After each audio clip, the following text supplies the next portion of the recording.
talking about supply chain transparency, and of course, this is a really big topic. But what we're going to try and do today is really connect the dots between what brands are doing to trace their supply chains and also how you use that for good. So whether that is internally in terms of, improving your brand sustainability credentials and sustainability impact, but also how you connect with your customers and actually communicate what you're doing.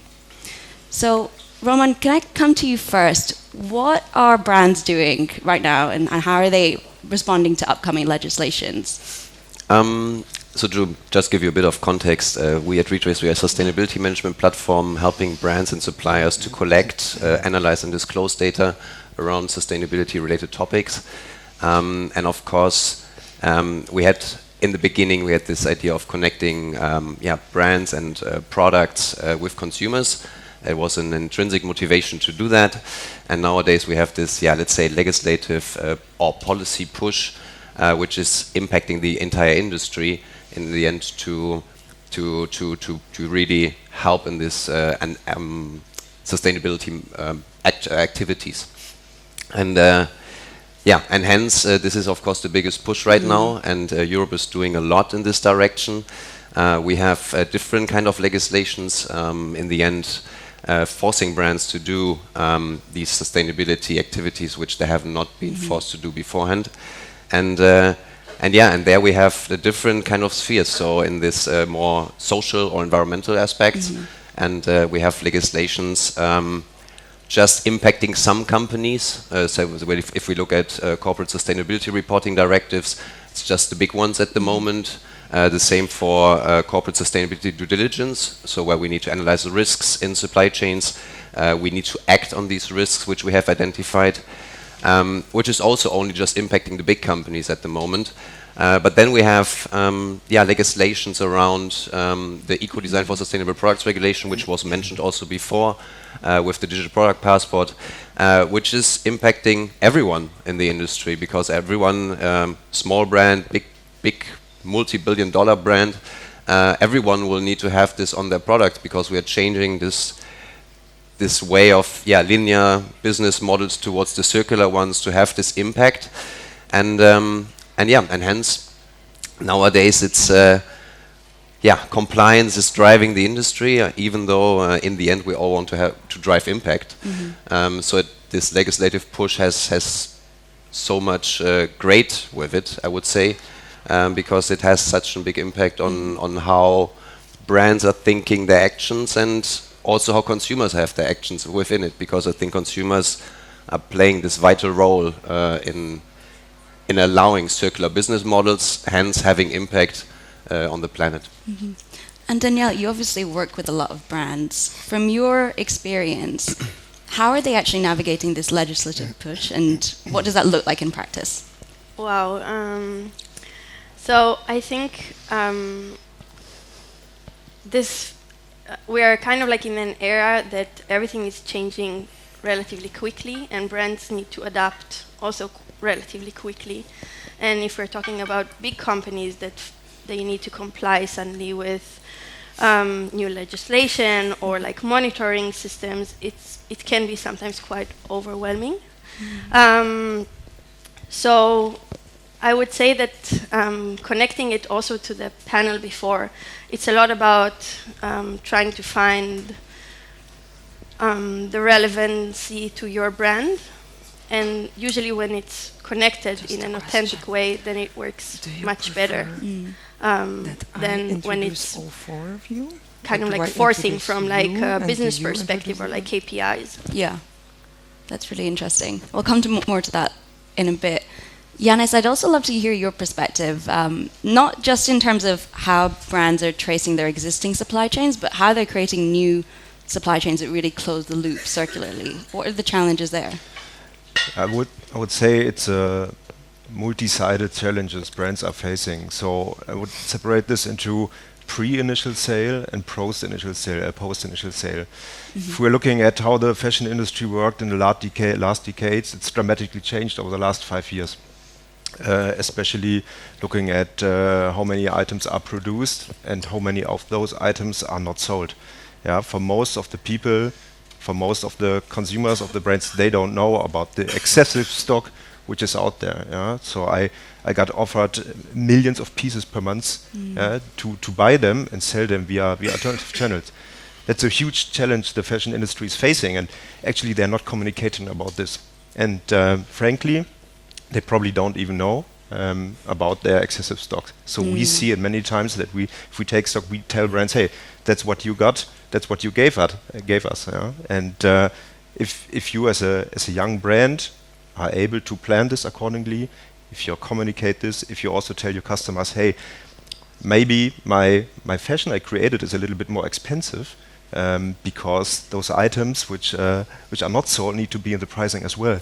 This will change the way people are buying fashion and also understand fashion like a lot. Yeah? So this is pre-initial sale. Then there's the post-initial sale part, which is even more of a challenge. We need to pay, so we are basically offering second-hand solution for fashion brands, and we have to pay around 3 to 10 euros per piece to sell those pieces online again. Yeah. So if you buy a fast fashion piece for 30 euros, there is absolutely no commercial interest and also no commercial possibility to bring it again somewhere into a circular system, to sell it again, to do whatever with this. And there are not too many solutions right now to bring back defect clothes, to bring back second-hand pieces which are not in a certain value. Yeah? So as a brand, if you produce cheap items, you have to make your customers aware that if they buy this, they are actually harming the environment. And it goes even further, because even if you buy sustainable or green fashion, you're not doing a great impact on the environment. Yeah? You're just hurting it a little less. And as a brand, you need to communicate this, and you also need to offer solutions to your customers. Yeah? And I see that fashion brands are currently, they're not eager to change, they're way too slow. Yeah? And the impact they have to create now to build a system, a solution to take back clothes or to minimize the impact. If they create it now and put it live, it will take 2 to 5 years until they get a first big result. So it's a big investment they have to take now in order to overcome those challenges. And so, Anna, I want to come to you. Danielle, Roman, and Yannis have hit on a few of the challenges that brands are facing. I know that in terms of solutions, you're really passionate about how brands can collaborate with each other to really facilitate circularity, sustainability, transparency, all these buzzwords that we love. Tell me more about that. So for context, we're also running a design agency since 17 years. And through looking and working with hundreds of brands, you're looking under the hood and you're seeing all the problems they're having. So that's actually how Porsche was born. Porsche is actually a one-stop solution for brands to operate, to streamline their operations, but also to create responsible products. So when we're working with different instances, because when you're working with brands to help them implement circularity and create responsible products, of course, nobody can do this alone. In other industries, you always have a project manager. There's always, I mean, even in tech, if you have one coder, you have a project manager to kind of manage that person and manage the project. Well, in fashion, we don't have project managers, which is really, really strange. So just in terms of having someone to bring together the troops and to actually put together some sort of a project and manage that, that's actually key.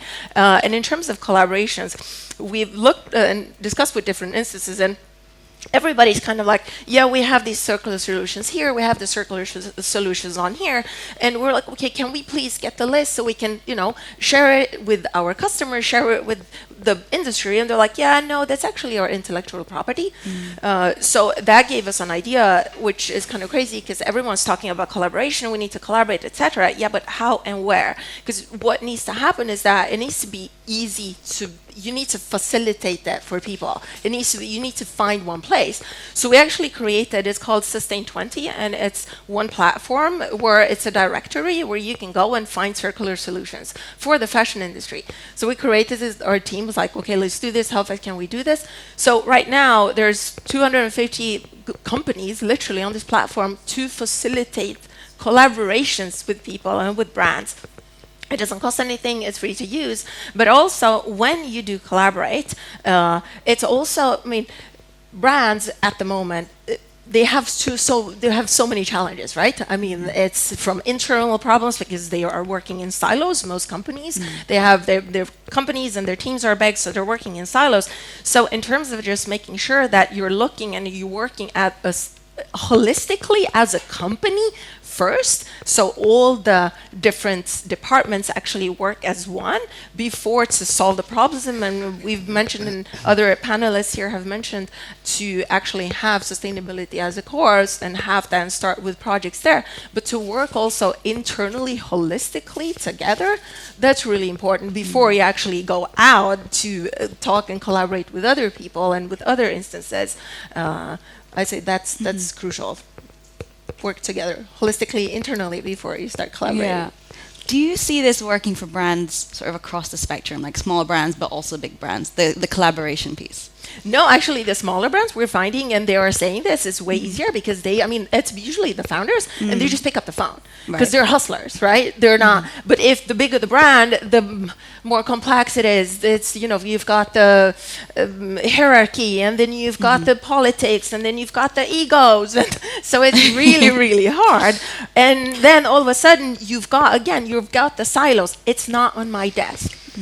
And everyone's just there. They want to, go home at 5. So it's like, yet another project. So actually, also when we talk to companies, you need to allocate, and when we speak to the leadership board, you need to allocate time and money for the teams and for the individual to actually be able to start projects. You can't. To just put aside 1-2 days in a month just for special projects. Before, of course, you can start projects all the time, but everyone's on a deadline, and fashion's moving fast, and everyone's, putting out fires mostly, instead of, working forward. So yeah, that's so again, it's smaller brands are way, way faster, and they don't care about hierarchy. They don't care. They just call and make deals. Yeah.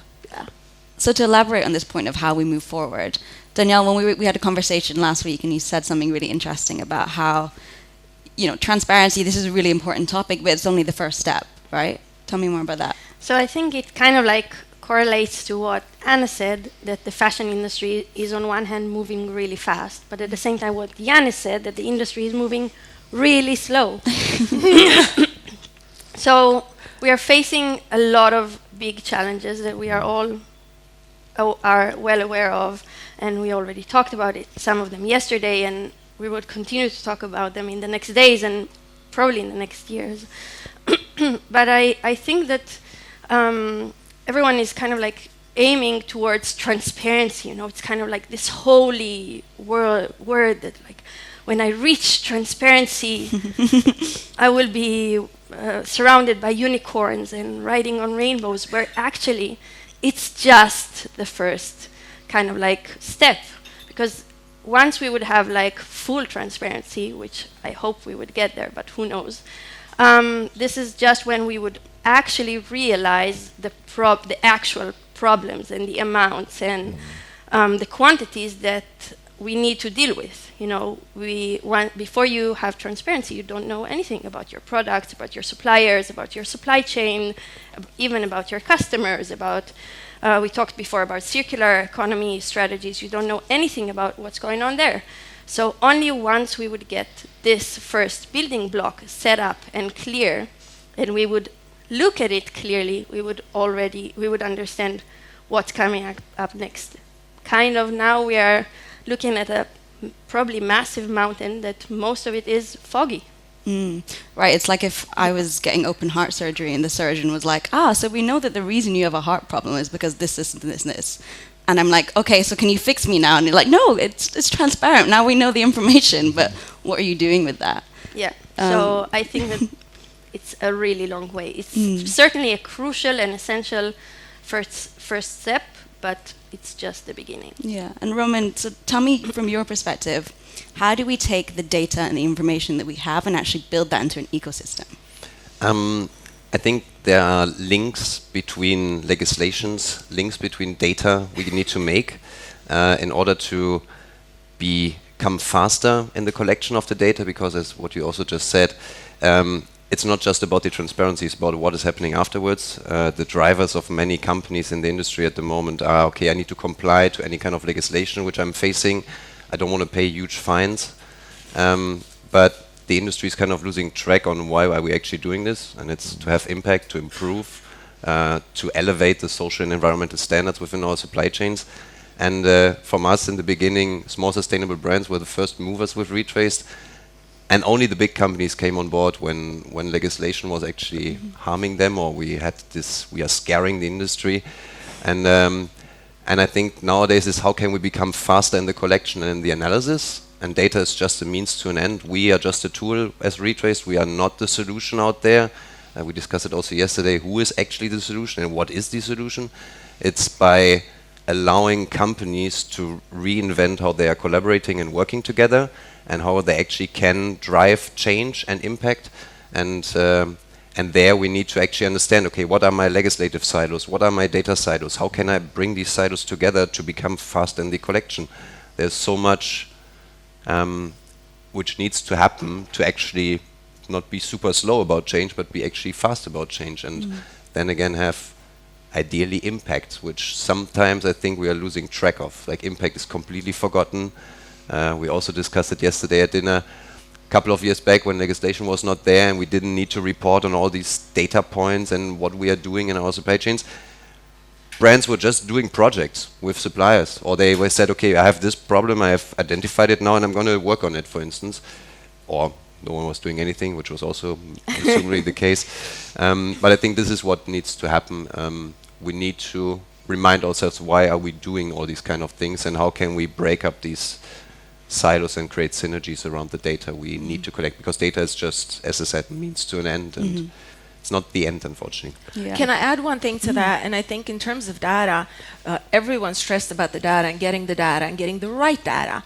But then what we're seeing is also there's a problem with when they do get the data, because they don't really know what to do, and reporting for them is like, this is the end. But actually not, because you get the data so you can use the data and put the data at the front end, basically when you're creating new collections and to create new products and better products, to get rid of your overproduction. So it's the loop that's actually not happening. Everyone's getting the data, but nobody's actually doing so much with the data. Yeah. And another thing is that we're having, because through Porsche, we're not just in contact with the brands, but we're also in contact, we've been contacted quite a lot from suppliers and manufacturers. And they really want to, because they are the ones having the data, so they say, here is our data, can we put it and make it easy for brands to work with us? Can you help us do this? Brands, we always hear brands that, they complain because, we don't have any traceability, we don't know, because the supply chain is so, hidden and secret, and we can't get the data. Well, we hear almost the opposite. Well, yes, they do have the data, they do have the information, but you're actually not really interested, and you're banging on the wrong door, Right. basically. So, just use the data. Yeah. Okay, so let's say that you found the data, you've used the data.